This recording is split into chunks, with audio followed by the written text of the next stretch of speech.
6. It's just a single digit, right? But today, that number represents an absolute seismic shift in the global sports landscape. 6 is the number of goals the Canadian men's national soccer team just scored to secure their monumental, jaw-dropping first-ever men's World Cup victory. Welcome to The Explainer. Today, we're breaking down a match that's going to be etched in the history books literally forever. We're going to explore the micro and macro impacts of Canada's massive 2026 World Cup win over Qatar right on home soil. This wasn't just a game, you guys. It was a cultural event, an absolute masterclass on the pitch, and a total economic powerhouse off of it. Okay, let's dive right into this. We'll start with a historic night in Vancouver, then look at the heart of the team, explore how this was decades in the making, and finally wrap up with the economic ripple effect. Part 1. A historic night in Vancouver, Canada dominates Qatar at BC Place. In front of over 52,000 roaring fans, Canada completely dictated the pace of the game.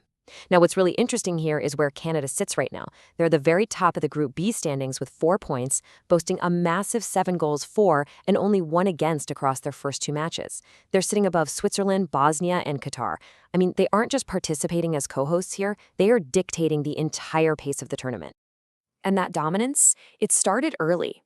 Striker Cy Larin, who slotted home a rebound in the 16th minute to open the floodgates, perfectly captured the team's newfound swagger.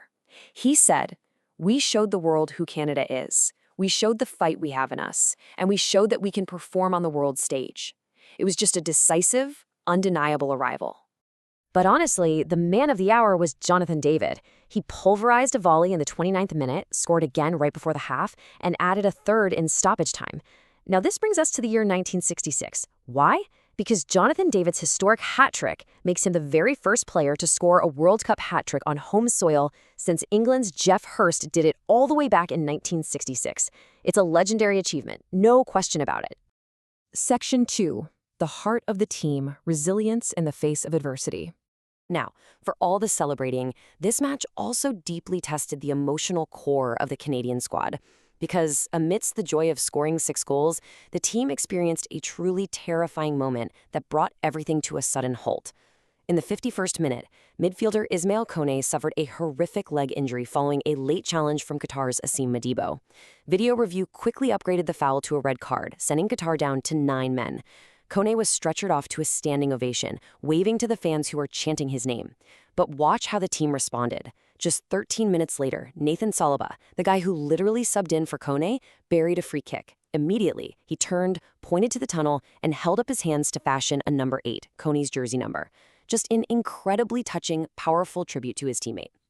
The emotional weight of that brotherhood was felt far beyond the pitch. Prime Minister Mark Carney actually visited the Canadian dressing room after the match. His words to the players really highlight the true gravity of the night. He told them, "It's in moments like that you see character, a real team. You showed a level of character that some people never achieve in their lives." Let's move to Section 3 and see how this builds. Decades in the making, overcoming a 36-year drought. To truly understand why 52,000 people were absolutely losing their minds in Vancouver and millions more across the country, we have to look at the historically difficult mountain the Canadian men's program had to climb just to get to this specific night. You know, this journey didn't start in a state-of-the-art stadium. It started back in 1985 on a freezing cold day in St. John's, Newfoundland, where Canada secured its first ever World Cup qualification. Fast forward past decades of heartbreak to Qatar in 2022, where Alphonso Davies finally scored Canada's first ever men's World Cup goal. And now, 2026, culminating in a 6-0 utter dismantling of their opponent for their first ever win. So the crucial point here is this wild contrast. Between 1986 and 2022, Canada endured an agonizing 36-year drought without even appearing in the Men's World Cup, let alone winning a game or scoring a goal. Think about that weight for a second. Now compare that to a team stepping onto the pitch and effortlessly putting 6 goals past a World Cup opponent. It is a massive, permanent paradigm shift in Canadian soccer. Section 4. The economic ripple effect. From the pitch to the pocketbook.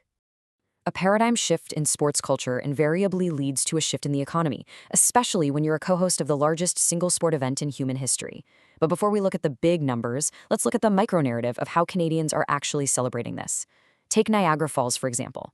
Against the backdrop of one of North America's most iconic natural wonders, hundreds of fans gathered in Muskoka chairs. They were eating bowls of poutine, drinking pints of beer, and enjoying maple candies. You even had locals, like St. Catharines resident Najib Batene, just walking around handing out free Canadian flags to everyone he could find. It is an absolute cultural euphoria. And this brilliantly illustrates the massive macroeconomic reality projected by FIFA and Deloitte. Co-hosting this tournament is expected to deliver an estimated 3.8 billion Canadian dollars in positive economic output for the country. When you break that down, we're talking about a $2 billion contribution to the GDP, $1.3 billion in labor income for everyday workers, and $700 million in government revenue. Now that is the power of the beautiful game. But honestly, perhaps the most impactful number for the average citizen is 24,100. That's the estimated number of jobs created or preserved across the country from June 2023 to August 2026, all due to tournament preparations and visitor spending. In fact, preliminary findings reveal that among the three host nations, the US, Mexico, and Canada, Canada is actually sustaining the most jobs per match. So we're left with a fascinating reality here. A country that waited over a century for Men's World Cup glory has not only found it with a 6-0 blowout, but they're doing it while hosting the tournament and injecting billions into their economy, which leaves us with one massive question to ponder. What does this historic shift in soccer culture and this multi-billion-dollar investment mean for the future of sports in a historically hockey-dominated nation? Are we literally witnessing the permanent rewriting of Canada's sporting DNA? Definitely think about that as you watch their next match. Thank you so much for joining me on this explainer, and I'll catch you next time.